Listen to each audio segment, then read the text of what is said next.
শ্ৰদ্ধাৰ নামধৰ্মী ৰাইজ, আমি আজি অচ্যুত ডেকা ডাঙৰীয়াৰ পৰা এতিয়া জানিব বিচাৰিম যে বৰ্তমানৰ যি নাম সংস্কৃতি, এই নাম সংস্কৃতিয়ে প্ৰকৃত যিটো নাম ধৰ্ম হৰিনাম, এই হৰিনামৰ বৈশিষ্ট্য বজাই ৰাখিব পাৰিছে নে পাৰা নাই? দেখোন এইটো ডাঙৰ প্ৰশ্ন এটা।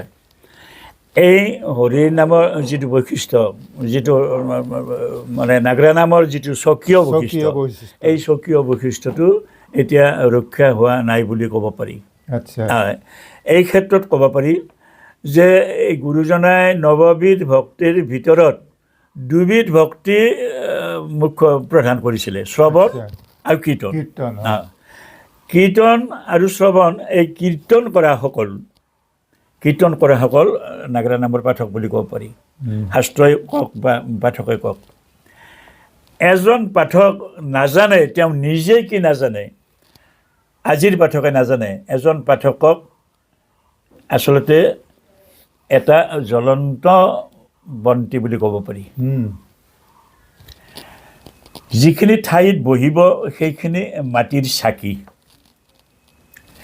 যিসকলে তেওঁক মানে সংগ দিছে, সদস্য পালি বুলি কওঁ আমি, সেইসকল তেল। পাঠকজন শলিতা। যেতিয়া চাকিখৰত আমি বন্তি সংযোগ কৰিম, নাকি অগ্নি সংযোগ কৰিম, মোৰ ভুল হ'ল, বন্তি নহয়, অগ্নি সংযোগ কৰিম, তেতিয়া ঠাইখিনি পোহৰ কৰি দিয়ে।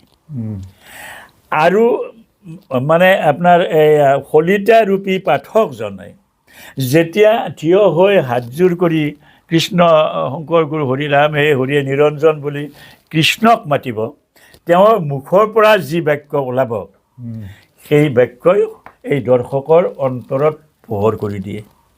গতিকে এজন পাঠক মানে এটা জ্বলন্ত বন্তি। গতিকে এই গুৰুজনাই যি শ্ৰৱণ কীৰ্তনৰ জৰিয়তে আজিৰ ধৰ্ম, গতিকে এই কীৰ্তন বুলি কোৱাখিনি আমাৰ মহিলা পাঠক সকলোৰে মই নক'ব বিচৰা নাই, দুই এজনী ভালো আছে। আৰু কিন্তু বেছিভাগে কীৰ্তন শব্দটো ওলোটাকৈ ব্যৱহাৰ কৰি নাম পৰিৱেশন কৰে। নমস্কাৰ, মই কাকো ক্ষোভ কৰি কোৱা নাই, অন্তৰৰ বেদনা দুখ পাই পেলাই কৈছোঁ। যেনে কীৰ্তনটো যদি আমি ভাঙনি কৰোঁ ওলোটাকৈ, কি হ'ল? নৰ্তকী। কীৰ্তন শব্দটো ওলোটাকৈ ক'লে নৰ্তকী। গতিকে এতিয়াৰ মহিলা পাঠক আইসকলে বেছি, গোটেই নহয়, কিছুমানে এই নৰ্তকী হিচাপে নাম পৰিৱেশন কৰে। নামৰ প্ৰকৃত ৰূপটো নাই তাত, প্ৰকৃত ৰূপটো নাই। আৰু সেয়ে চাওক, ভৱিষ্যতে যদি এনেকুৱাকৈ থাকি যায় নাগৰা নাম, তে বাৰে ৰহণীয়া মানে সংস্কৃতিৰ সমন্বয় নাগৰা নাম। এতিয়া বাৰে ৰহণীয়া সংস্কৃতিৰ সমন্বয়, এটা নাম হ'লে মানে টানি ধুহি নি এটা মানে বিয়া পাতি তাত ধান বান্ধিলে, ঢেঁকী দিলে, বিয়া উৰুলি জোকা দিয়া হ'ল, তাৰপৰা ল'ৰা এটা জন্মিল, ল'ৰাটো নচুৱালে, ঠিক এনেকুৱা ধৰণৰ বেছিভাগ নামতে দেখা যায়। কিন্তু এটা তাতো প্ৰশ্ন আছে, আপুনি বুজি পাব। ধৰক, যদি আজিৰ যি পাঠিকাবিলাক আছে বা পাঠক আছে, যিবিলাকে আপোনাৰ অপভ্ৰংশ কৰিছে, অপসংস্কৃতি আনিছে, তেখেতসকলৰ নাম চোৱাৰ কাৰণে দৰ্শক বেছি।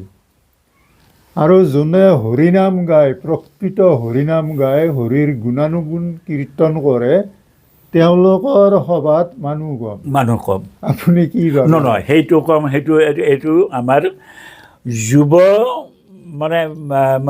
যুৱকসকলৰ বা যুৱতীসকলৰ বা ডেকাসকলৰ এইটো তেওঁলোকৰ এটা মানে সময়ৰ, এইটো এটা বয়সৰ এইটো এটা হেৰি। আৰু সেইকাৰণে সেইসকলেহে ভাল পায়।